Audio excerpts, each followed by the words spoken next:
Welcome to the Retro Gamer 365. I am Professor Stu, and we are gaming every day. And today we are going to talk about the game that Dude Perfect got wrong. So if you watched the Dude Perfect Game Stereotypes video from, I don't know, 5 years ago or so, they make the incredulous claim that Risk is the longest board game ever. They're wrong. Pure and simple, they're plain wrong. This one is the new version of Axis and Allies, and it is Guadalcanal.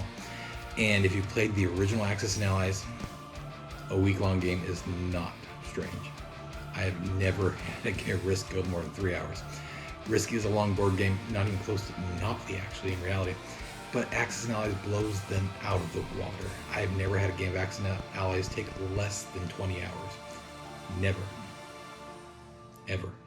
And this is like 6th or 7th version that I've seen. And so this one is not the standard one. The original Axis and Allies takes place across the entire world. It's World War II, obviously, and is the Axis versus the Allies. So you have the two allies of U.S. and England basically going against the Axis of Germany, Italy, Japan, etc.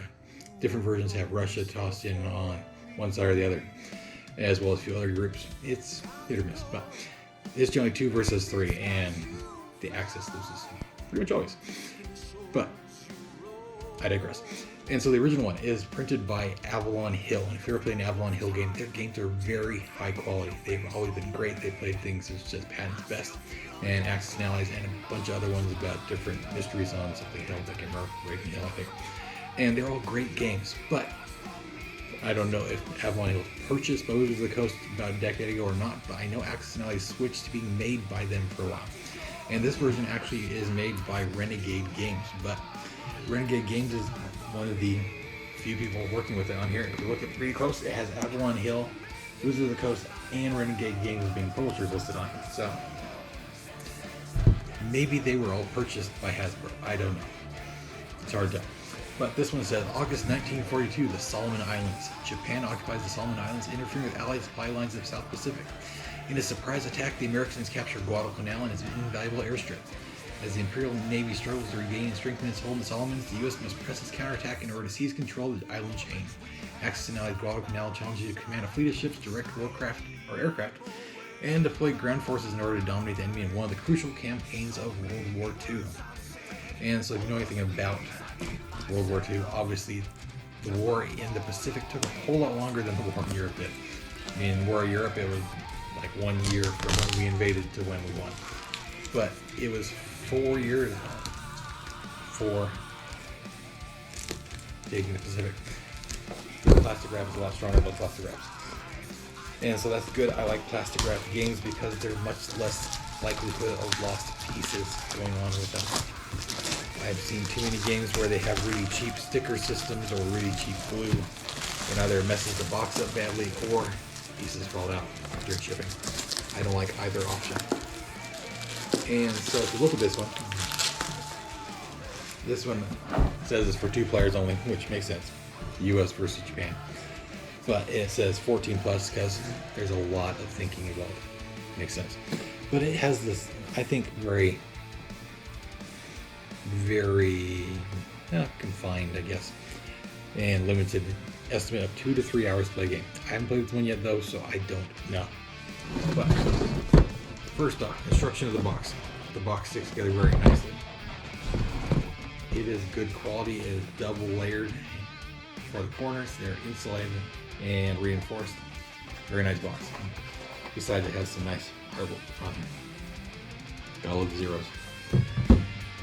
But once you open the box, we have some shameless advertising for additional games. I mean, there was a time and place where this just seemed to kind of insulting that they have this, but there are so many games that are coming out now that it's hard to see what they all are unless you have something giving you info, so that's useful. And the manual. The manual is fairly short, actually, for one of these games. It's 27 pages, which is not bad, and it has pictures. Everybody loves pictures. It's good. But it's nice thick paper. It has reinforced staples holding it together. Not a bad design. But then we get to the pieces, and so there are a lot of cardboard pieces here. You have command decisions and logistic decisions. We have markers for explosions, markers for Japanese and for the US guys. And you have a first player token for determining who's going first for each one of the turns and for different initiative things, as well as the home bases. So you have US base, Japanese base. Very nice stuff. And look decent quality, but obviously don't get them wet. But then you have the normal thing for Axis and Allies. And everyone who's played Axis and Allies should recognize these. These are the boards for the empires. You have the US and Japanese.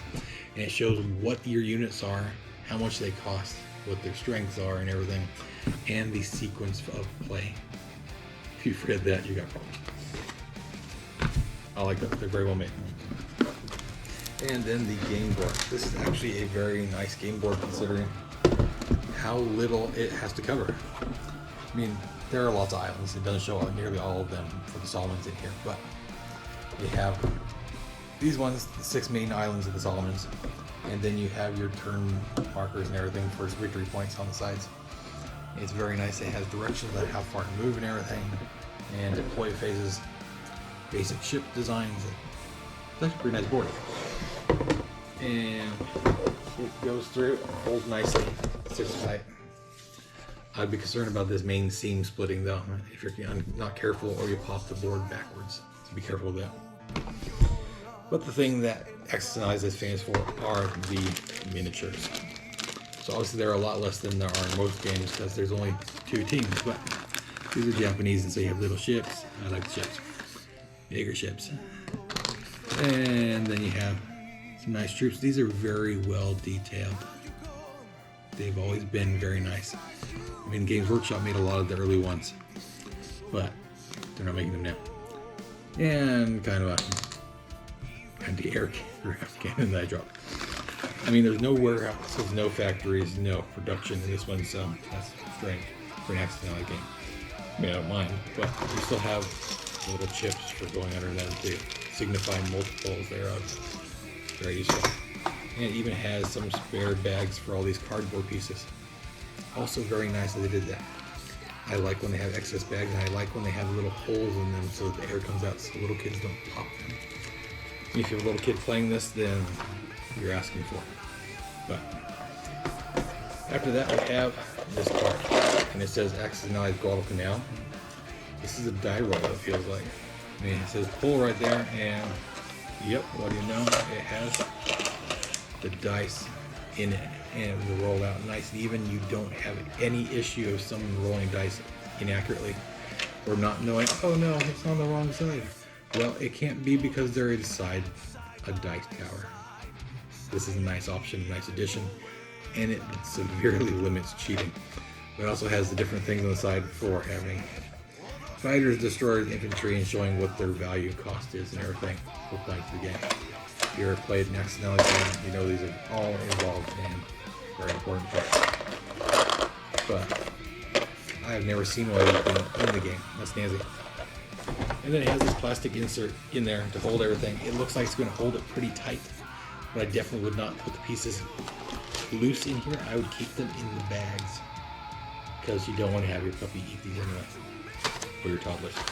I mean, all in all, this looks like a pretty normal, really kind of streamlined short version of Axis and Allies. This one you probably actually can get done in a few hours instead of taking weeks, because it's only 2 players, which automatically will limit the amount of moves and turns you take.